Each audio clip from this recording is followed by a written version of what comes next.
Shalom, shalom, mishpachah.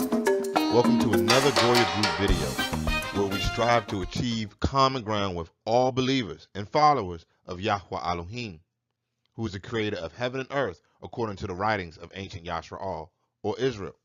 As always, we have restored the name of the creator from Lord to Yahweh, which is the tetragrammaton of the four letters, Yud, He, Ual, He, and Al, or Elohim, which means power or powers, from the title God. This will be a video doing an in-depth analysis of the legal issue of meat, or the legality of it. Is it even legal to eat clean meat, designated by Sefer Vayikra or the book of Leviticus? So all those clean meats and chickens and all that stuff that's legitimate to eat, can we even eat it today based on the law?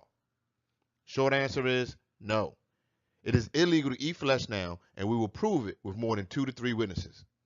Our first witness will be the 66 Catholic Canon, or the Codex Leningrad, which most of us call the KJV, or the King James Version of the Bible. All right, let us first take a look at the command of Yahweh Elohim regarding what was originally food in Bereshit, or Genesis, chapter 1, verses 29 through 30. It reads, "Then Elohim said, I give you every seed-bearing plant on the face of the whole earth, and every tree that has fruit with seed in it. They will be yours for food. And to all the beasts of the earth, and all the birds in the sky, and all the creatures that move along the ground, everything that has the breath of life in it, I give every green plant for food." And it was so. Therefore, the original command was that people and animals eat plants. Everything that had the breath of life, you eat plants and vegetables. Some may think that this was only for the garden and the fall of Adam or mankind, and after that, or the flood, a new set of commands were instituted, or Yahweh changed his command. But if that were true, why do we still observe all the other commands given then, such as the Shabbat and what marriage technically is? To those who are like me, Messianic, or believe in HaMashiach, which is the Messiah, HaMashiach was a reformer of the law. In spite what many teach or believe, he did indeed change what was being passed off as the Torah of Musa, or the law of Moses, in the first century Palestine. Looking at Matthew 19, we see this in effect. The Pharisees are trying to trip Mashiach up to shift public opinion of him. They would often try him on matters of Torah, and in this case, it's over divorce. They attempted to test his doctrines against the law of divorce according to the Catholic New Testament. So Matthew 19 verse 3 reads, "Some Pharisees came to him to test him. They asked, is it lawful for a man to divorce his wife for any and every reason?" They are quoting Torah directly. We find this in Devarim 24, or Deuteronomy 24 verses 1 to 2 show us what these Pharisees are quoting. Verse 1 reads, "When a man takes a wife and marries her, and it happens that she finds no favor in his eyes, because he has found some uncleanness in her, and he writes her a certificate of divorce, puts it in her hand, and sends her out of his house, when she has departed from his house and goes and becomes another man's wife." So let's look at this. The law clearly states that if a man finds an uncleanness in his wife, he can divorce her and give her a certificate of divorce, and she could then go and marry another. That is the law, clear as day, black and white, given by Musa, and the Pharisees are clearly 100% right according to it. The case should be closed, right? Not really, as Yahusha replies, back in Matthew 19, verse 4, "Have you not read?" He replied, "that at the beginning the Creator made them male and female, and said, for this reason a man will leave his father and mother and be united to his wife, so the two will become one flesh. So they are no longer two, but one flesh. Therefore, what Elohim has joined together, let no one separate." He directs them back to Bereshit, Genesis, the beginning. He's directly quoting Genesis. That's what Mashiach answers to their query about the Torah. Verse 7. Why then, they ask, did Musha command that a man give his wife a certificate of divorce and send her away? The Pharisees are stuck, they're entrenched in their position. They are pointing back to Torah. They're going back to Devarim or Deuteronomy because it is clearly written that a man can divorce his wife if he finds uncleanness in her, and she can go and marry another. But again, what does Yahusha say? Verse 8, Yahusha replied, Musha permitted you to divorce your wives because your hearts were hard, because it was not this way from the beginning. So again, back to the first command, the beginning, Bereshit or Genesis. Verse 9, I tell you that anyone who divorces his wife except for sexual immorality or fornication and marries another woman commits adultery. HaMashiach informs them that Musha gave an allowance for things, but they were not the original plan from the Father. This is the perfect will of the Father versus his permissible will. And since we know the Father does not change, the original plan was obviously the better way. This is how meat applies here. Musha gave allowances, but this wasn't the original plan. Yahusha clearly changed what was in Torah back to the original way, even going so far as to say that if the woman marries another, she and the man she marries commits adultery. If this was just a matter of about the divorce, she's not legally divorced. That's what they're saying, or that's what Yahusha's saying. You're not legally divorced if you divorce your wife for any reason other than fornication. Whether you want to see that just as physical or spiritual, that's what he says. So if you are married and you marry another woman, what does that mean? That should just be polygamy or polygyny. 2 wives. Yahusha doesn't see it that way. He tells you if you do that, that is clearly adultery. And I understand people are losing it now because clearly HaMashiach didn't come to do away with the law and the prophets in Matthew or Matthew chapter 5. We see it reads, do not think that I have come to abolish the law or the prophets, the Torah or the Nabim. I have not come to abolish them, but to fulfill them. There's no denying these words, and I'm not saying HaMashiach was lying or was in error in some way. What I am saying is that there were things that were unprofitable or untrue and needed to be changed or reverted back to the original way. It's not so? Then why would HaMashiach tell you the exact same chapter that he was changing things? Verse 31, it has been said, anyone who divorces his wife must give her a certificate of divorce. All they're doing is quoting the law we just read in Devarim 24. Yahusha goes on in verse 32, but I tell you, anyone who divorces his wife, except for fornication, makes her the victim of adultery. And anyone who marries the divorced woman commits adultery. Yahusha clearly says that he knows what's been written or said, but, and we know that once you say but, everything before that is totally wiped out. So he gets that, but he's telling you how this needs to be. And this isn't a one-off either. Verse 33, again, you have heard that it was said to the people long ago, do not break your oath, but to fulfill to Yahweh the vows you have made. Yahusha is just citing Torah here. Devarim or Deuteronomy 23 verse 21. When you make a vow to Yahweh your Elohim, you shall not delay to pay it, for Yahweh your Elohim will surely require it of you, and it would be a sin to you. Bimnabar or Numbers 30 verse 2. If a man vow a vow to Yahweh or swear an oath to bind his being with a bond, he shall not break his word. He shall do according to all that proceeds out of his mouth. Torah is crystal clear here, right? Straight up. You make an oath or a vow to Yahweh, do not delay and pay it. You're bound by it. What does HaMashiach say, though? Yahusha says in verse 34, but I tell you, again, that but. Once you say but, however, you've erased everything that was said before. If you say you're a great person, but that means that everything I've said before is a record. You're not really a great person, right? So if he's telling you this is what you've read or this is what was of long ago, but that means that I don't care what that says. I'm telling you what this is. So verse 34 says, but I tell you, do not swear an oath at all. either by heaven or Shamayim, for it is the throne of Elohim, or by the earth, for it is his footstool, or by Yerushalayim, for it is the city of the great king. And do not swear by your head, for you cannot make even one hair white or black. All you need to say simply is yes or no. Anything beyond this comes from the evil one. Again, Yahusha says he knows what was written or said of long ago, but he has a different way. In this right here, he's telling you outright, make no vows.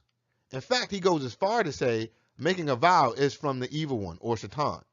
So that is a direct contradiction to what it's saying you must keep all vows you make, or any vows you make in the name of Yah must always be honored. He's saying don't even do that. That's wicked. This is clearly different. No matter what you try to do or how you try to work around this, this is clearly reverting the Torah back to the original way.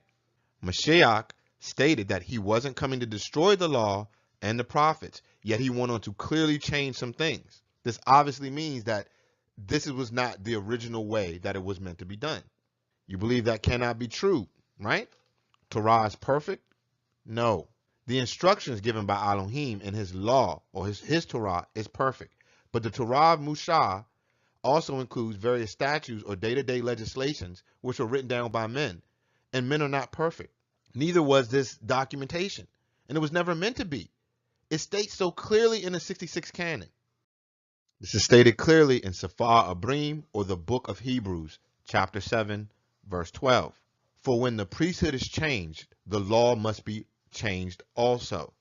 The priesthood changed as Hamashiach replaced the role of the intercessors between Yahweh and Yashra'al. This used to be done by the Kohanim, or the priests. This is why he says no one comes to the Father except through him. He's not exalting himself. It's just there was always an intercessor between Yashra'al and the Father. It was typically the Lui or Levites. Now this has gone over to Yahusha. Verse 18. The former regulation is set aside because it was weak and useless.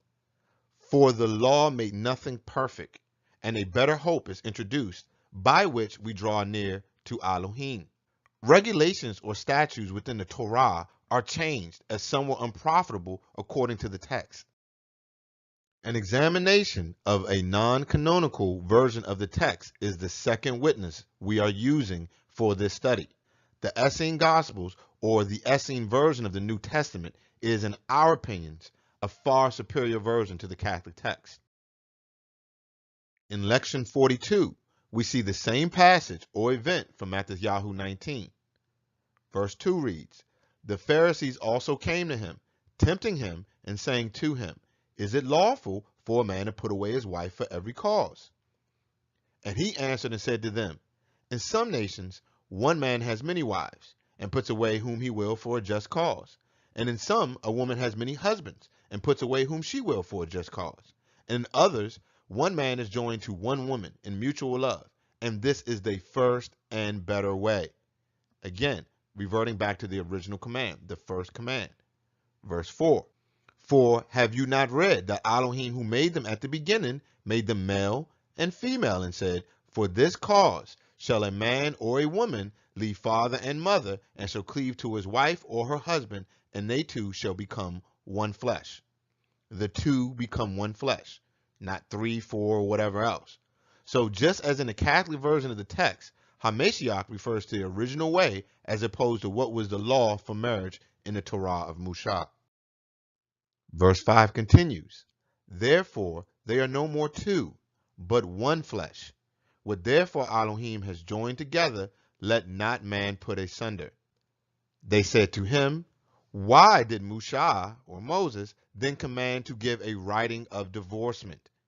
He said to them, Musa, because of the hardness of your hearts, suffered you to put away your wives, even as he permitted you to eat flesh, for many causes. But from the beginning it was not so. This is the exact same message and almost the exact same dialogue as the Catholic version of the text. However, there's also the mention of the original command about flesh. It should be evident to all why this version wasn't accepted and the Roman Catholics produced the redacted versions we call the New Testament today. The Roman Catholic version implicitly states or implies that polygamy is wrong. and that we should be going back to the original commands about diet and marriage. But this version explicitly or directly states it. This is what actually happened in Palestine 2,000 years ago. The Nazarene or Essene Ebionite movement were the original followers of Mashiach, comprised of his brothers and other family members. They were against the early forms of rabbinical Judaism and the Pauline Christianity movement that evolved into Roman Catholic Church by the 4th century CE. I'm sure that many intelligent people are asking the obvious question as to why Hamashiach served the multitude fish and himself ate meat on numerous occasions, such as the verses about Pesach or Passover and the fish that he ate with after the resurrection. The short answer is he didn't. Not only that, but the text doesn't even say he did. The original version of the feeding of the multitude story only refers to bread, not bread with fish. Fish apparently got added to some of the various gospel verses at a later date. If you simply use more than the Roman Catholic Church version of the text and check outside sources of the same incident, you will clearly see the reality of the situation. For example, the early church fathers, who all talk about these stories, are a great reference spot. Irenaeus, who lived from 130 to 202 CE, mentioned this feeding of 5,000. Origen, who lived from 182 to 254 CE, makes mention of this passage and the event as well. Eusebius, who lived from 263 to 339 and was a founding member of the Roman Catholic religion under the command of Constantine I, he also mentions it. Now, none of these men are anything in terms of the faith towards me or anybody else who's probably in the walk. However, it's the record that we're looking at here. In each instance, the bread is discussed, but none of them mention anything about fish. The fish is an obvious addition at a later date, sometime after the 4th century CE. In fact, if you take a close look or inspection of the Catholic New Testament, it says in Tobi'Yahu 16:9, when Yahusha is talking about the feeding of the 5,000, do you not yet perceive? Do you not remember the 5 loaves for the 5,000 and how many baskets you gathered? No fish are included with the loaves there. Also, this is recorded in Marcos or Mark chapter 8. In verse 17, it starts off, aware of their discussion, Yahusha asked them, why are you talking about having no bread? Do you still not see or understand? Are your hearts hardened? Do you have eyes but fail to see, and ears but fail to hear? And don't you remember? When I broke the 5 loaves for the 5,000, how many basketfuls of pieces did you pick up? 12, they replied. Again, no fish. And this is in the 66 canon. What about the Pesach or Passover lamb then, right? We just talked about it. Find one verse about Hamashiach anywhere eating anything other than bread and drinking wine during the Last Supper. It's just that simple. The verse doesn't exist. Let us take another examination at the second witness of this video, which is another version of the text, the Essene Ebionite Nazarene New Testament. Lection 75, verse 6 reads, and Curios, which is Iscariot, said to him, Master, behold the unleavened bread, the mingled wine, and the oils and the herbs. But where is the lamb that Musha, who's Moses, commanded? For Yahudah had brought the lamb, but Yahusha had forbidden that it should be killed. And Yachanan, who's John, spoke in the Ruach, or spirit, saying, behold the Lamb of all, the good shepherd which gives his life for the sheep. And Yahudah was troubled at these words, because he knew that he would betray him. But again, Yahudah said, Master, is it not written in the law that a lamb must be slain for the Pesach within the gates? Again, we see people are trying to hold Yahusha HaMashiach, or Yahusha the Messiah, to the Torah of Musha, and what is clearly written. What is his reply? And Yahusha answered, if I am lifted up on the stake, then indeed shall the lamb be slain. But woe to him by whom it is delivered into the hands of the slayers. It would be better for him if he had not been born. The excuse or pretext Yehuda of Curios, which is Judas Iscariot, used to betray Hamashiach was his violation of killing the lamb for Pesach. Why else do you think that he walked with him for over a year and suddenly turned him into the Pharisees and the Sadducees, who were the high priests and scribes, on Pesach, no less. It doesn't make any sense. It does if you consider that it was the lamb. This was the issue. Lection 76 of the Essene New Testament, the very next chapter, if you will. Verse 27. Now Yehuda of Curios, which is Judas Iscariot, had gone to the house of Caiaphas and said to him, Behold, he has celebrated the Pesach, or Passover, within the gates, with the matzot, or unleavened bread, in place of the lamb. I indeed bought a lamb, but he forbade that it would be killed. And look, the man of whom I bought it is a witness. Just as per the law, he was accused by two witnesses of this infraction. Yehuda of Curios was one, and the one whom the lamb was brought from was the other. No one may be put to death unless by the mouth of two witnesses. Verse 28. And Caiaphas tore his clothes, this is the high priest at the time, and said, Truly, this is a Pesach, or Passover, of the Torah of Musa, or the law of Moses. He has done the deed which is worthy of death. And then they're like, we got him. For it is a hefty transgression of the law. What need of further witness? They got two. Yeah, even now, two robbers have broken into the temple and stolen the book of the law, and this is the end of his teaching. Let us tell these things to the people who follow him, for they will fear the authority of the law. They finally had their legal reason to kill HaMashiach. That's all they needed. And as for Yehuda, he did not mean for Yahusha to die, which is why he hung himself before HaMashiach was even taken away. And he didn't wait till after he was resurrected or anything, so he knew that he was, obviously he'd done a wrong thing or anything, or after, the sky went black. No, he did it as soon as he was being taken away to be executed. Verse 29. And one that was standing by as Yehuda or Judas came out and said to him, Do you think that they will put him to death? And Yehuda said, No, because he will do some mighty work to deliver himself out of their hands, even as when they were in the synagogue of Capernaum, rose up against him, and brought him to the brow of the hill that they may throw him down headlong. And did he not pass safely through their midst? He will surely escape them now also, and proclaim himself openly, and set up the kingdom whereof he spoke. Yehuda expects him to come out with flying colors, just as he's always done when people have tried to kill him. I mean, let's give this some real consideration. Let's give it some real thought.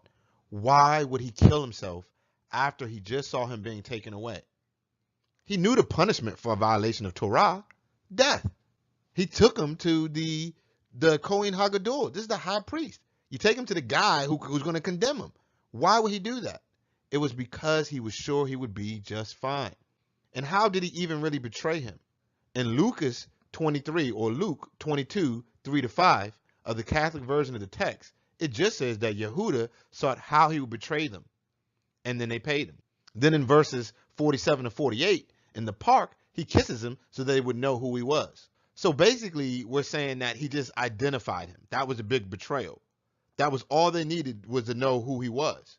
A man that had been preaching in the temples where they were and amongst huge crowds of people in front of everybody. He was famous, but they didn't know who he was?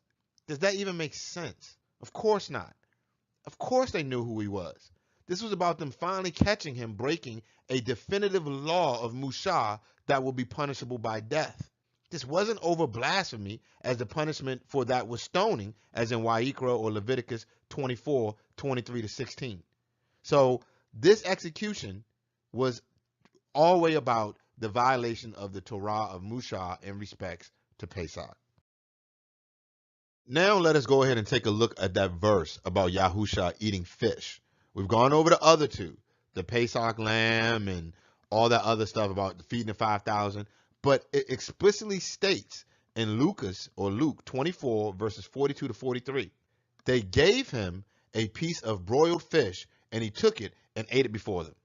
That should be dead right there, right? No problem whatsoever. That should end the conversation. He clearly ate it.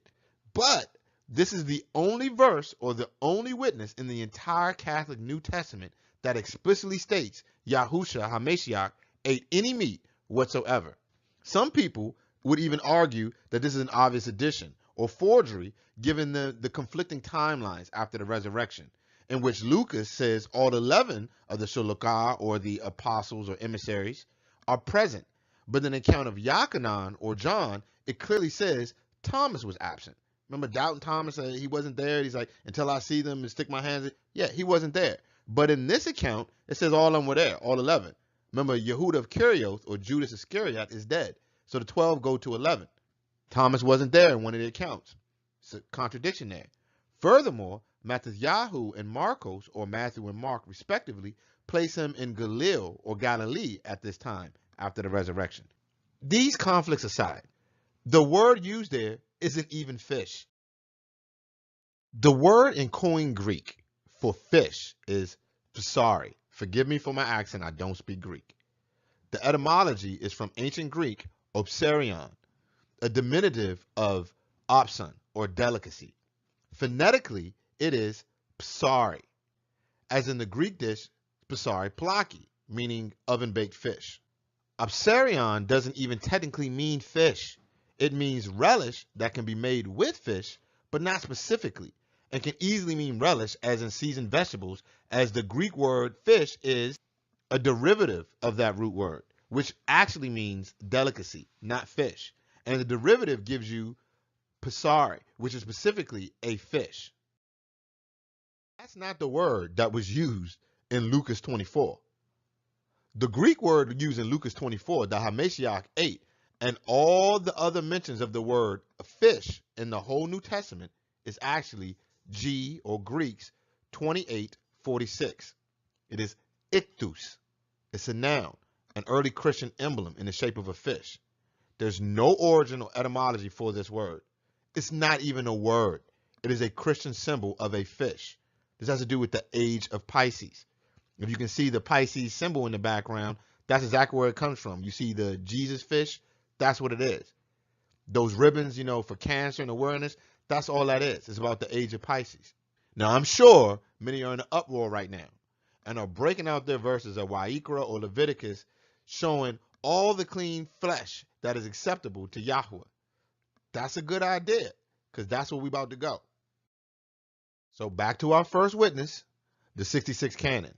So what we're going to do next is we're going to examine Kuhalath, or Ecclesiastes, Debri HaYamim Alaf, or 1 Chronicles, and Wa'ikra, or Leviticus. For those who may be Torah only and outright reject any form of the New Testament or Gospels, and also for those who do accept HaMashiach, but they find fault with the New Testament and thus rely solely on the Pentateuch, or the 5 books attributed to Musa, which is commonly referred as the Torah. So this is who we're doing this for. Anybody who has a problem with the New Testament, this is going to apply. A study of the sacrificial laws will provide insight into the dietary laws and help further illustrate why we cannot legally consume meat today as people who are trying to be obedient to the Most High Yah. We must first understand the relationship Yashra'al had with animals. They were innocent, and man had no preeminence over them.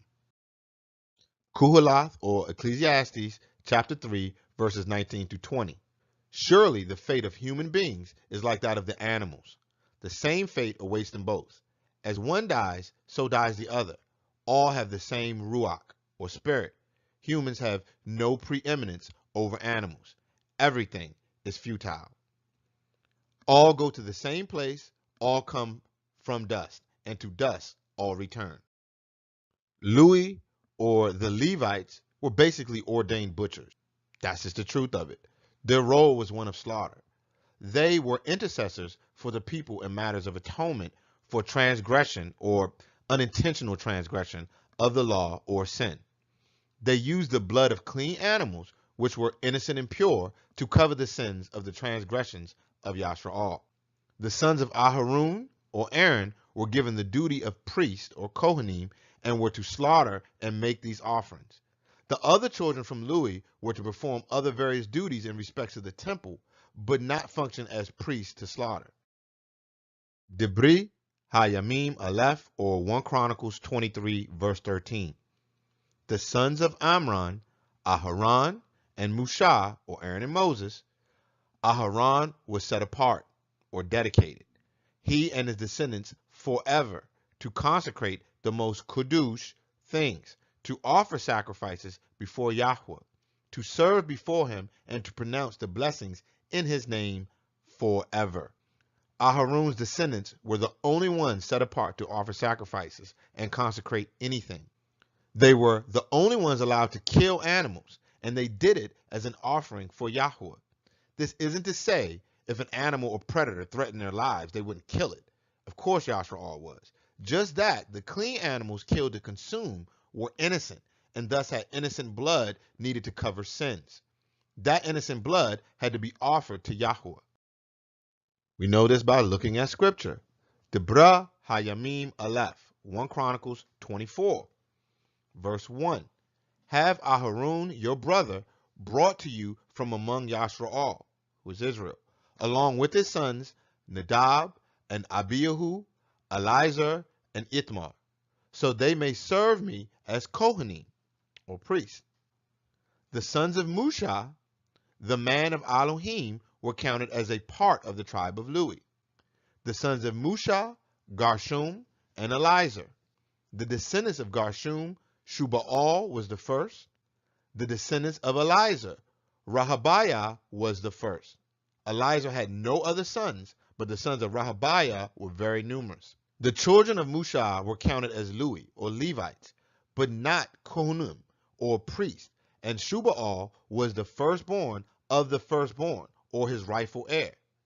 These other Lewi, or Levites, from Korath were musicians. Debrah Hayamim, or 1 Chronicles 25, verse 1. Daud, together with the commanders of the army, set apart or dedicated some of the sons of Asaph, Haman, and Yeduthun for the ministry of prophesying, accompanied by harps, lyres, and cymbals. Here's a list of the men who performed this service. The others from Korath were gatekeepers. Debrah Hayamim Aleph, or 1 Chronicles 26, verse 1. The divisions of the gatekeepers from the Kori, or Korathites: Mashalayamah, son of Korah, one of the sons of Asaph. So that's where these guys were. The children of Musha, or Moses, were treasurers. Verse 24. Shubaal, this is the heir, a descendant of Gershom, son of Musha, or Moses, was the official in charge of the treasuries.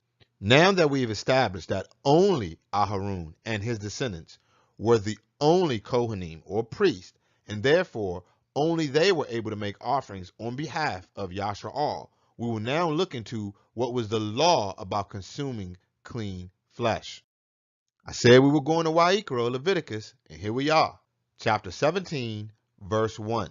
It reads, Yahweh said to Musha, or Moses, speak to Aharon, or Aaron, and his sons, and to all Yashra'al, and say to them, this is what Yahweh has commanded.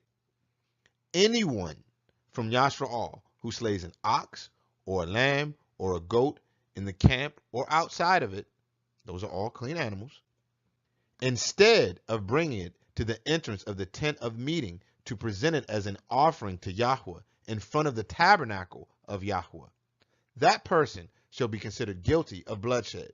They have shed blood and must be cut off from their people. This is so Yashra'al will bring to Yahweh the slaughterings they are now making in the open fields. They must bring them to the Kohen, or priest, that is to Yahweh, at the entrance of the tent of meeting, and slaughter them as offerings of peace. What this is saying is that Yahweh commanded that anyone who kills any clean animal and does not bring it to the Kohen, or the priest, then that person is guilty of bloodshed. That innocent animal must be offered to Yahweh as a peace offering for shedding innocent blood. The sacrifices were used to cover sins and make offerings during festivals. The meat that wasn't given to the Kohanim, or the priest, as tithes was consumed by the rest of Yashra'al. If you're eating meat that wasn't killed by a son of Aharon and offered to Yahweh, then the innocent blood of that animal is on your head. If you wanted to eat some meat back then, you would take the cow to the Kohen, or priest, as a peace offering in thanksgiving, and give a cut to the Kohanim, or priest, who would take the blood and all the fat and other parts not fit to eat, that pump blood or other substances not fit to consume. They would burn them. and you would take the rest of the flesh to eat for yourself and give them their cut.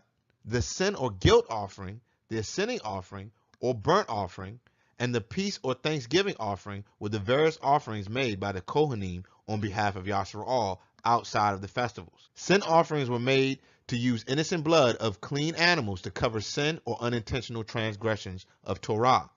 The burnt offering was a typical offering made at festivals solely to Yahweh, and were clean animals offered totally in a consuming fire to Elohim. A peace offering will be the most common offering made, consisting of clean flesh or animals for the consumption outside of festivals. What is even a clean animal scripturally? Let's just think about this for a second. Animals that didn't eat blood or unclean things like waste and bacteria, which included dead flesh. No carrion eater or dead flesh is a clean animal. Nothing can eat dead flesh and be considered a clean animal. No eater of flesh with blood in it is a clean animal. So animals are only considered scripturally clean if they only eat plants and vegetables. Why do you think you're clean by eating dead flesh? Okay, so what are the parameters of these peace offerings, which is the most common offerings made outside of festivals or sin or guilt offerings? Chapter 7 of Wa'ikra or Leviticus will tell us, verse 11, these are the regulations for the peace offering anyone may present to Yahweh. The meat of their peace offering of thanksgiving must be eaten on the day it is offered. They must leave none of it till morning. If, however, their offering is a result of a vow or is a free will offering, the sacrifice shall be eaten on the day they offer it, but anything left over may be eaten on the next day. The text is clear for those who want to be obedient to Torah. You must eat an animal on the day it is offered or sacrificed if it is a thanksgiving offering. But if it is a free will offering from a vow, it can be eaten 2 days later. But no offering can be eaten after 2 days according to Torah. Verse 17, any meat of the sacrifice left over till the 3rd day must be burned up. If any meat of the peace offering is eaten on the 3rd day, the one who offered it will not be accepted. It will not be reckoned to their credit, for it has become impure. The person who eats any of it will be held responsible. Any meat you buy in a grocery store or from a butcher has been dead a lot longer than 2 days. That's just a fact. And even if you got it within the legal time, it surely wasn't killed and offered to Yahweh.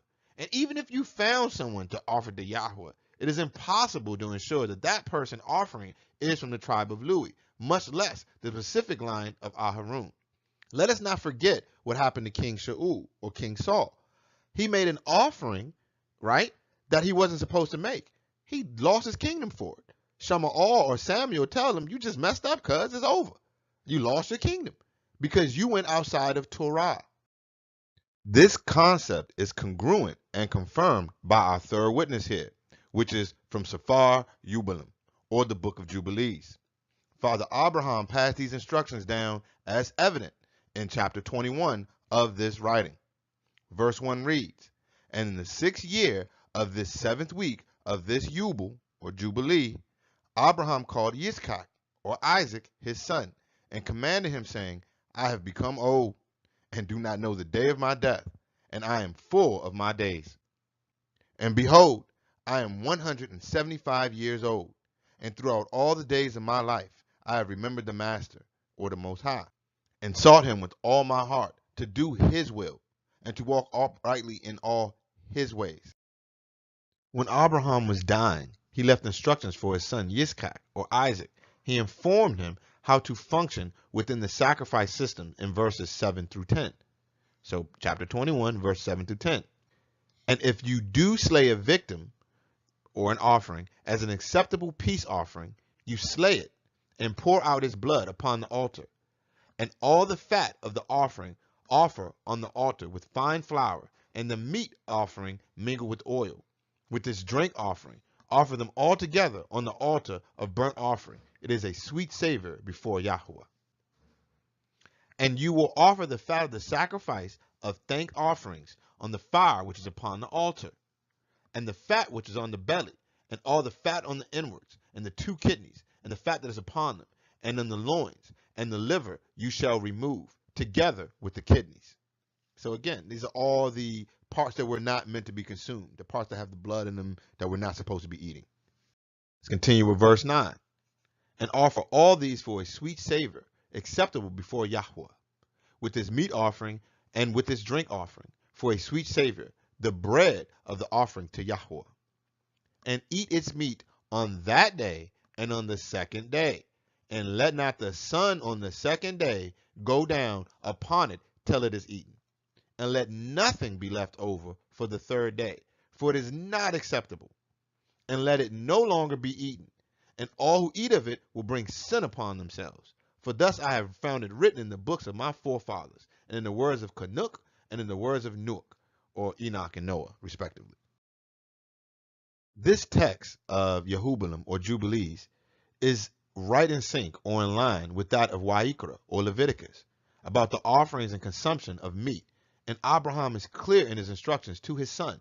And he stated that these instructions were from his forefathers, such as Canuk and Nuach, which means that this Torah or instructions predated Mushah, or the priesthood established at that time. Whether you are Torah, Tanakh only, or Messianic, the results are the same. You cannot eat flesh after 2 days of his death. Even consider the state of Yashra'al and compare that with the scripture, and it also proves that meat is off the menu. When Yashra'al is in exile and the temple is profane in Yerushalayim, or Jerusalem, the children of Yashra'al refrain from consuming flesh. In Sefer Daniel, or the book of Daniel, chapter 1, this is evident when the Babylonians brought the Yehudim, or the Yehudi, I guess you would say Jews, but we don't use that word, to court. Verse 5 reads, the king assigned them a daily amount of food and wine from the king's table. They were to be trained for 3 years, and after that, they were to enter the king's service. Among those who were chosen were some from Yehuda, Daniel, Hananiah, Mishael, and Azariah. The king gave them food from the royal table, which included meat. Verse 8. But Daniel resolved not to defile himself with the royal food and wine. He asked the chief official for permission not to defile himself this way. Daniel refused the food and the wine.